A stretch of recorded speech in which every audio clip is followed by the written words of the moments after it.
Good morning. Today class we will see the solved model question paper of 2016 scheme Nursing Management of Nursing Service and Administration.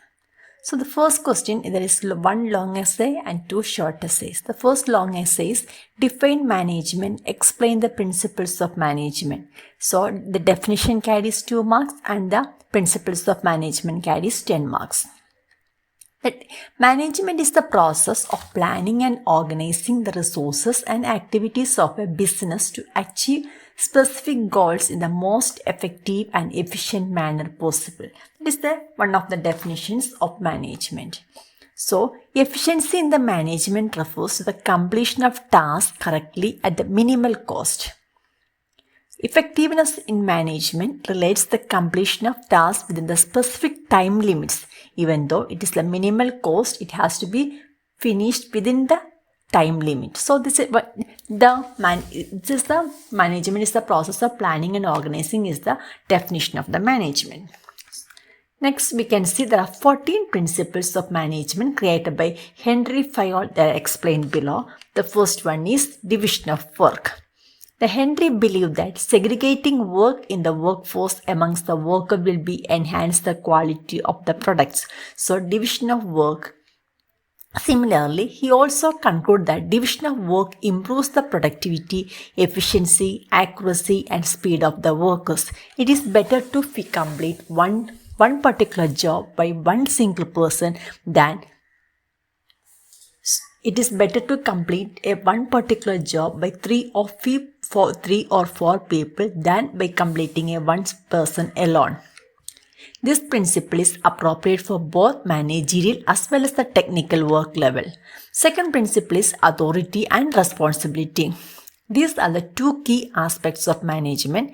Authority facilitates the management to work efficiently and responsibility makes them responsible for the work done under their guidance or the leadership.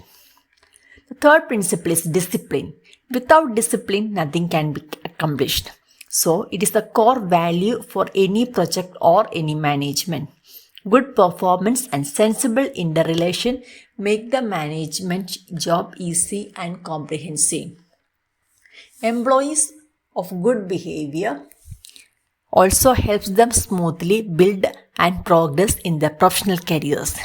The fourth principle is unity of command.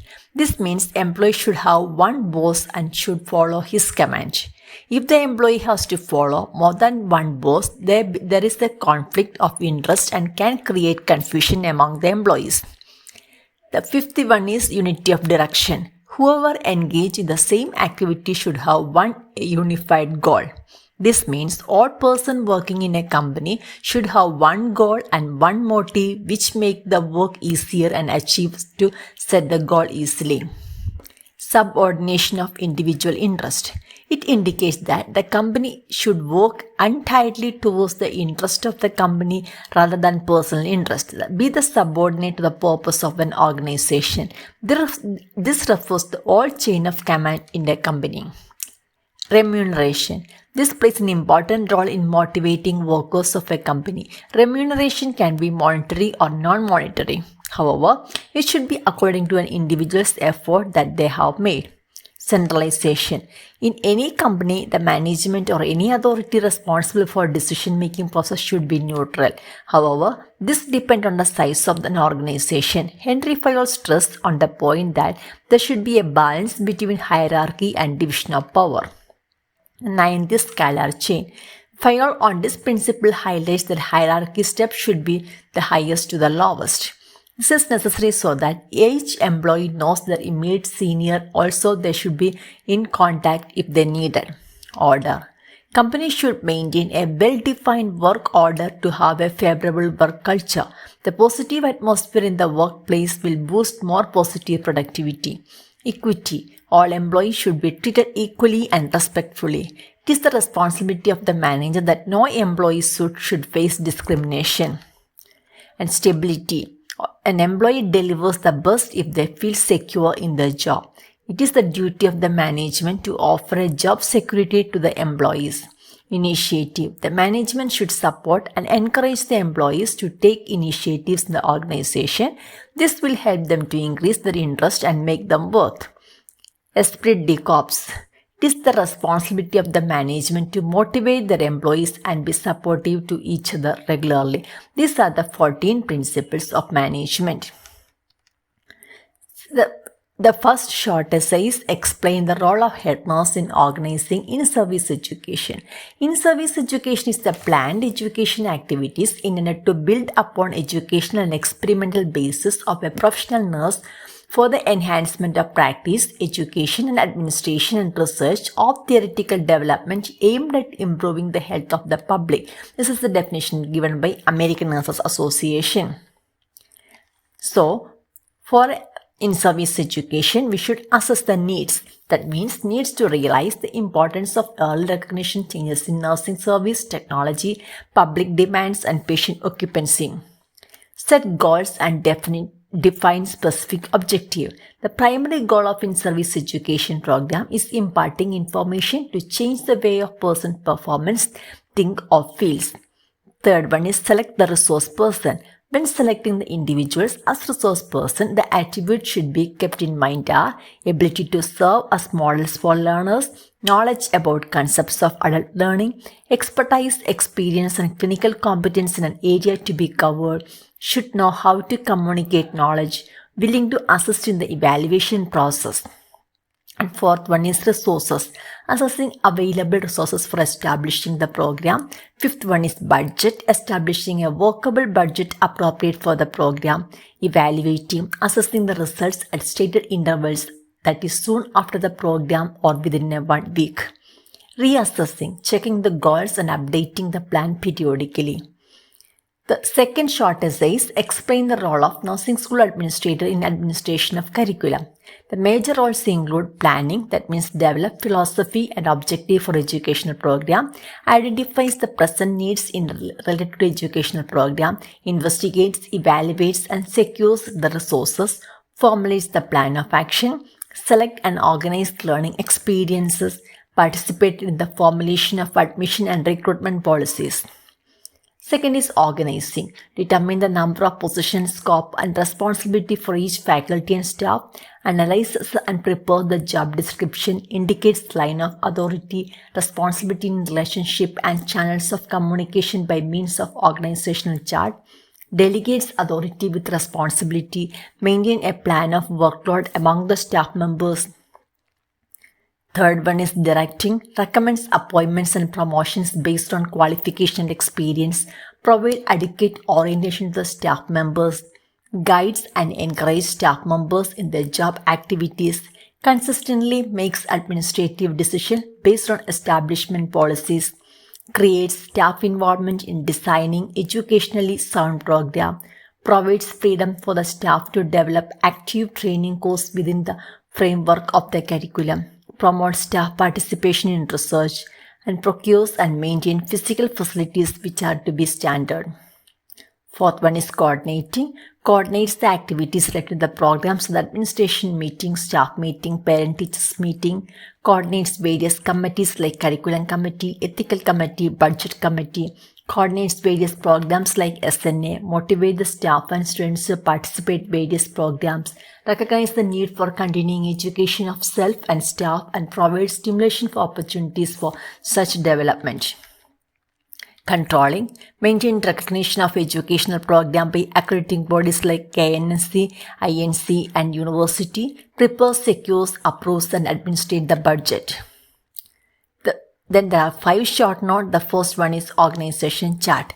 Organization chart is a diagrammatic representation of different positions in the hierarchy of an institution, showing the channels of communication and the formal lines of authority among these positions. In other words, it gives an executives and employees or the managers and the subordinates the bird eye view of the institution. The relationship between the various departments and the divisions, as well as those exist between the different positions in the management levels and grassroots level employees in the organization. It also provides to all the top level administrators to workforce to understand their positions, roles, and to whom they are accountable or answerable. The characteristic of organization chart include it must be a diagrammatic form, it must denote the principal line of authority between different positions and enterprises, it must show interrelationship between various functions and authority position, it must denote the channels of communication between various positions and between the executives and subordinates.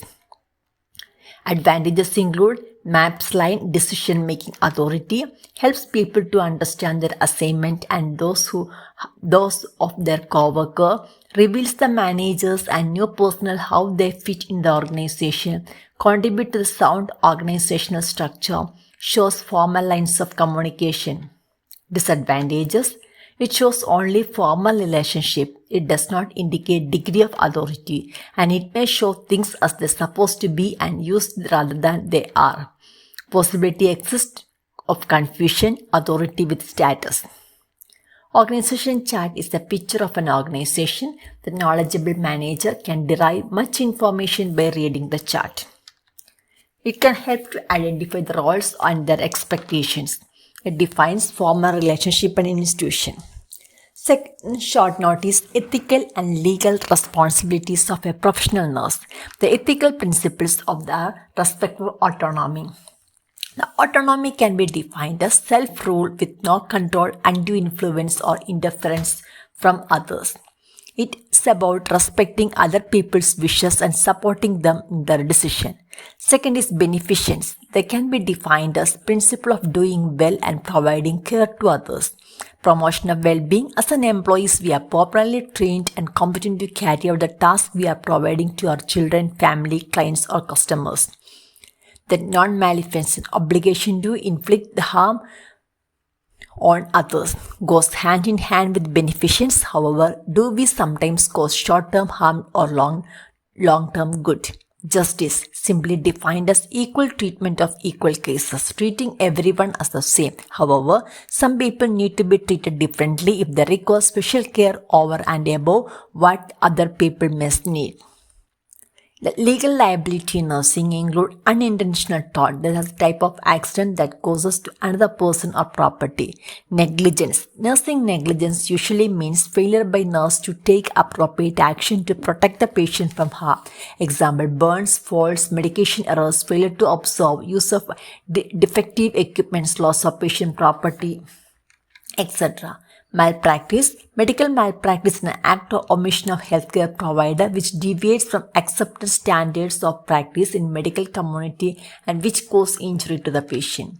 Elements of malpractice are: there are 4 elements that are duty in relationship, nurse responsibility to provide certain care in an acceptable manner. Second, breach of duty, fail to provide care in an acceptable manner.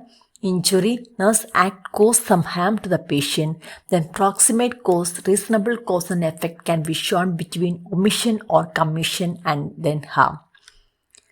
Intentional torts, this is a type of deliberate actions in which the intent cause injury to a person or property. Assault is an intentional, unlawful offer of bodily injury to another by force. Battery, in the intentional touching of or application of force to a body of another person. Quasi-intentional torts are just usually involving situations of communication and often violates a person's reputation, personal privacy or civil rights. Fraud is a crime or offense of deliberately deceiving another in order to damage another to obtain property or service and civil law violation. Consumer Protection Act. Consumer Protection Act of 1986, an act of the Parliament of India enacted in 1986 to protect interests of the consumers in India.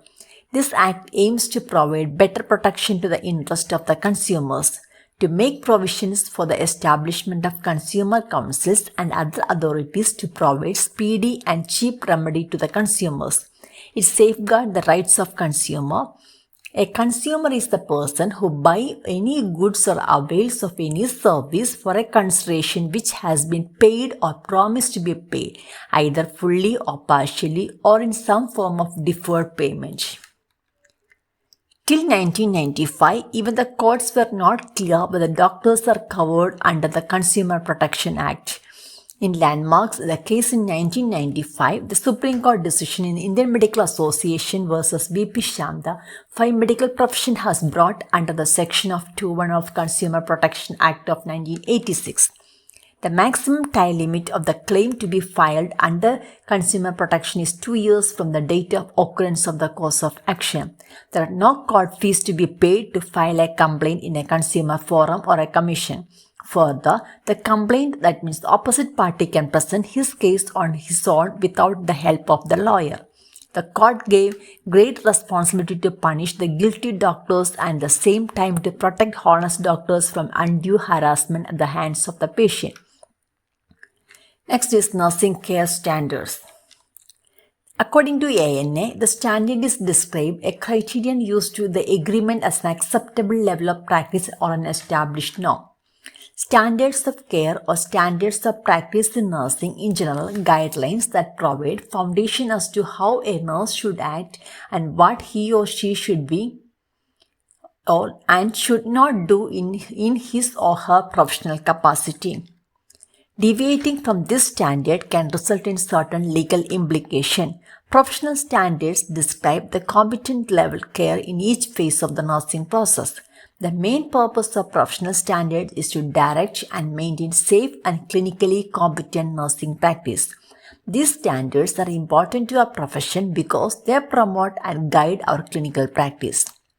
Importance of standards include standards form the fundamental building blocks for the product development by establishing the consistent protocols that we can be universally understood and adopted. In summary, standards fuel the development and implementation of technologies that influence and transform the way we live, work, and communicate. In case of nursing practice, the standards are established criteria for the practice of nursing. Standards are the statements that are widely recognized describing nursing practice and are seen as having permanent value. A standard is the performance model that results from integrating criteria with norms and used to judge the quality of nursing, objective orders, and methods. Basic principles are standards should be designed to achieve stated purpose, should be based on clear definitions of professional scope and accountability. They should promote fullest development of the profession in accordance with potential social contribution. Standards should be sufficiently broad and flexible to achieve their objective and at the same time permit freedom for innovation, growth, and change. They should promote universal levels of performance and encourage professional agility and mobility. They should recognize equality and interdependence of professions offering essential service. They should formulate it according to a requirement which facilitate the applicability and use by the person. Source of nursing care standards are professional organizations, licensing bodies, institutions or healthcare agencies, department of institutions, patient care units, government units, the national, state and local government unit. Individual example personal standards. Classification of standards are structure standard, process standard, and outcome standard. Techniques of performance appraisal. The following are the tools used by the organization for performance appraisal in the employees. They are ranking, paired comparison, force distribution, confidential report, SA evaluation, critical incident, checklist, graphic rating scale, bars, force choice method, management by objective, field review technique, and performance test. Difference between job description and job specification. Job description meaning is it is a concise written statement explaining about what are the major requirements of a particular job. But job specification is a statement which explains minimum eligibility requirements for performing a particular job. Job description, it's the job title, duties, tasks and responsibilities involved in the job, but job specification tells the employee's qualifications, skills and abilities. Job description expresses what a prospective employee must do when he will get the placement. Job specification expresses what an applicant must possess for getting selected. It is prepared from job analysis. Job specification is prepared from job description. And it compares often of designation, place of work, salary range, working hours, responsibilities, reporting authority, etc. But job specification include educational qualification, experience, skill, knowledge, age, abilities, work orientation factors, etc. Cumulative record and anecdotal records. Anecdotal records are brief notes the teachers takes as they observe the children. The notes document a range of behaviors in areas literacy, maths, and social studies, science and arts, social and emotional development, and physical development. A cumulative record card is which contains the results of different assessment and judgments held from time to time during the course of study of a student. Generally, it covers 3 consecutive years. It contains information regarding all aspects of life of the child or age, physical, mental, social, moral, psychological. It seeks to give more comprehensive picture as possible as the personality of the child. List the following principles of adult learning. They are self-direction, transformation, experience, mentorship, mental orientation, motivation, and readiness to learn. Characteristics of a profession are: profession should have theoretical body of knowledge leading to defined skills and abilities. Profession should provide specific service. Members of a profession should have autonomy in decision making and the practice. Profession have a code of ethics for the practice. Answer briefly. Accreditation process. Accreditation refers a voluntary review process of an educational program by a professional organization. Process: they apply the institution to be accredited, prepare a report by the institution, visit the site by the inspector appointed by the accrediting agency, preparing a report by the visitors. Report made by the visitors along with the institutional report is sent to the review board of council. The board of review, on the basis of all data reports, make it the final decision whether accreditation is granted or not. Type of training given: date of previous inspection, recognition of the college by government order, number, date and number of seats sanctioned for the year, number of students admitted for the year after the cost of date of inspection, and regarding detail the staff qualification. Nursing audit. Nursing audit is a review of patient record or verify the performance of certain specific aspect of nursing care by established criteria. Purpose are: evaluating nursing care, achieves the deserved and feasible quality of the care, stimulate to better records, focus on care provided and not on care provider, contribute to research. Purpose include evaluating nursing care, achieves deserved feasibility of nursing care, stimulating the better records. Thank you. Thank you for listening.